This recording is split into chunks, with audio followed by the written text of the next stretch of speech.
ônibus havia, nesse acidente, subido, né? Em cima do Fusca. Em cima do Fusca. Puta vida. E não houve morte, mas a moça que ficou ferida, ela sofreu um dano estético muito grande Seríssimo. na perna, né? Era uma moça jovem, uma moça que talvez tivesse 13, 15 anos menina e tudo, ainda. uma menina.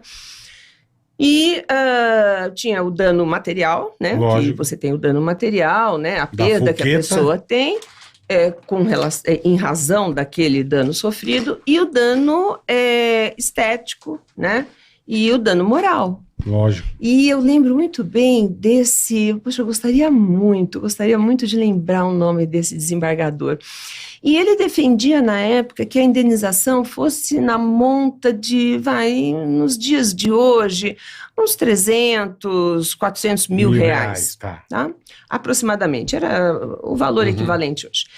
E os outros desembargadores discordam. E ele estava modificando, não lembro se ele estava modificando a sentença de primeira instância para majorar essa indenização, ou se ele estava mantendo a sentença que havia concedido esse valor.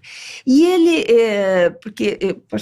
não sei se vocês sabem, mas o tribunal ele é formado de juízes de carreira, que, né, ao longo da carreira vão tendo as suas promoções e ascendem até o tribunal, mas 1/5 das vagas do tribunal, elas são destinadas a promotores de justiça, né, ao Ministério Público, mais especificamente, ou a advogados. Tá. Né? Então, nós temos juízes no Tribunal de Justiça, desembargadores que não são juízes de carreira. Perfeito. Certo?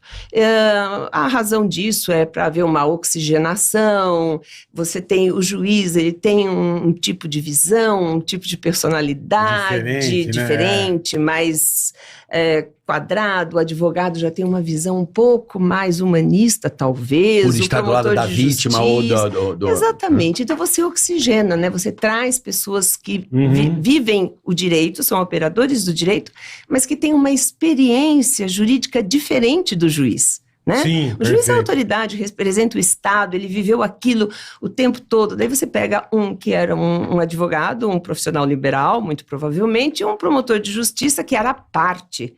Né? O promotor de justiça é parte. E ele passa a ser julgador, certo? E esse desembargador era oriundo do Ministério Público. Um amor de pessoa, eu lembro dele fisicamente, não lembro o nome. E ele defendia ou a majoração ou a manutenção da sentença para que o valor fosse um valor justo. Bom, nós estávamos falando da Companhia Municipal de Transportes Coletivos. Nós não estávamos falando de alguém que também tinha um Fusca do mesmo valor, um trabalhador que ganhava um salário mínimo por mês. Então, você tem que ver a capacidade econômica daquele que irá indenizar. Você tinha um município, né, o maior município da América Latina. E, infelizmente, né, ele ficou vencido. E eu lembro bem da argumentação dele, ele falava assim, essa moça, eu não vi as fotos, eu assistia o julgamento, meu ex-marido nem participou desse julgamento, e ele dizia, essa moça nunca mais na sua vida vai poder usar uma saia, nunca mais ela vai poder usar um short sem se sentir mal com aquela lesão. E qual é o valor disso? Ela vai poder ir à praia? Ela vai conseguir ir à praia?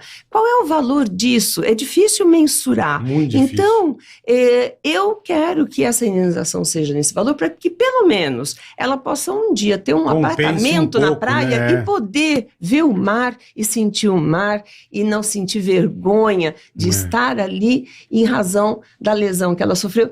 Eu falei, meu Deus, um homem. E ele já era um senhor na época, porque o meu ex-marido era muito jovem nessa época e ele já era um senhor.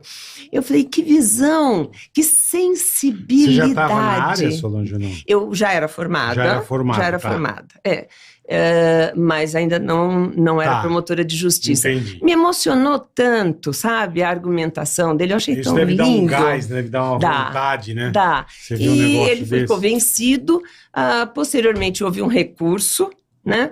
E, se eu não me engano, houve a inversão do julgamento, porque daí no recurso dentro do próprio Tribunal de Justiça, na mesma Câmara, 5 seriam julgadores, né? Então, nós tínhamos já 2-1. Se 2 abraçassem, né, a decisão daquele desembargador, viraria o jogo para 3-2. Se eu não me engano, houve essa virada, ele conseguiu convencer, né, isso que é o julgamento colegiado, sim, né? Você claro. convencer as outras pessoas, isso é muito bom, né? Isso é muito então bom. a menina teve uma indenização... Ela teve uma indenização justa. Que é difícil uma indenização nesse valor. Não. Aqui no Brasil ela teria ganhado impossível. 30 mil reais. Exatamente. Agora, uma pergunta que você fez no começo que eu acho interessante de conversar, que você falou assim, mas todo mundo pode ser um assassino? É isso que eu queria saber. Eu vou te responder dentro do que eu converso muito com Solange, Rosângela, todo mundo, com o Guido, a Bia. Existe a linha como é que é da maldade? É o índice da maldade. Tá. Tem pessoas que não têm forma nenhuma de matar nada. De jeito nenhum. Mas mesmo se você tiver com a sua vida em risco, mesmo se eu tiver com a minha vida em risco, eu não conseguiria. Nem se para salvar uma pessoa que eu amo, nem para salvar uma pessoa que eu amo. Então o índice da maldade dela é 0. Eu tenho certeza que para me salvar ou salvar uma pessoa que eu amo, eu agiria. Por legítima defesa. Então, esse é o índice da maldade. Agir é uma coisa. Agir de matar. De matar, o que eu sempre digo é o seguinte, o que te paralisa na morte? É a intelectualidade, porque você se desenvolve na educação e tudo mais, você percebe quão desumano é, por mais que a pessoa seja ruim e tal, a lei e Deus. Lei e Deus são os 2 maiores censuradores da sociedade. Quando você vê o Walking Dead, por exemplo, a série Walking Dead, que você tirou a lei e você tirou Deus, porque afinal de contas, o que somos, as pessoas não estão em grupos para sobreviverem ou viverem ou se transformarem numa sociedade melhor. As pessoas estão em grupos para uma subjugar a outra, os psicopatas sobem, é o prazer de matar sim, eu te mato porque... Então o Walking Dead eu acho que é uma série bem interessante nessa hora, do quanto você pode, na ausência do Estado, da lei, na ausência de Deus, porque alguma coisa te censura. Agora, poder matar depende do teor alcoólico que você esteja, da droga que você usou, da raiva que você está, da depressão que você se encontra, do emocional que você é colocado pelo outro. Justifica, Betão? Não, claro que não. Eu estou dizendo o seguinte. Sim. Estou querendo saber se qualquer pessoa é capaz de matar. É a construção do seu assassino. Eu sempre falo muito disso para as pessoas, porque até a Bia fala, Ana Beatriz Barbosa sempre fala assim, mas você tem que ter o assassino dentro de você. Sem dúvida nenhuma. Lógico. Eu posso pegar você e ficar te torturando o dia inteiro e você não me contra-atacar. Tem gente que não consegue, porque não está dentro dela. Agora, até que ponto a Elise Matsunaga foi construída pela própria vítima dela? Até que ponto você pode levar uma pessoa? Entendi. Loucura, né? Até que ponto você pode ficar... Vai de jeito nenhum eu estou dizendo que ela não seja uma homicida. E de jeito nenhum eu estou dizendo que ela não tem que pagar. E de jeito não. Assim, até que ponto numa briga de trânsito uma pessoa pode te levar ao ponto de você jogar o carro em cima dela? Tem que jogar? Óbvio que não. Mas assim, vamos lá. Mas é uma questão... Você citou a Matsunaga. difícil. Mas ela, me parece que a história de vida dela já era também... Sim. Me parece mas não. Ela já cresceu completamente sem estrutura. Mas ele, inclusive, usa a história de vida dela contra ela. Gente, né? Aquilo que ela viveu com o Marcos, outras pessoas podem viver aquela mesma situação e não acontecer a mesma coisa. Tomarem aquela decisão. Perfeito. E não terem aquela atitude. Né? Isso vai depender muito de cada um, né? Do caráter de cada um, da história de vida de cada um, da formação filosófica, religiosa de cada um.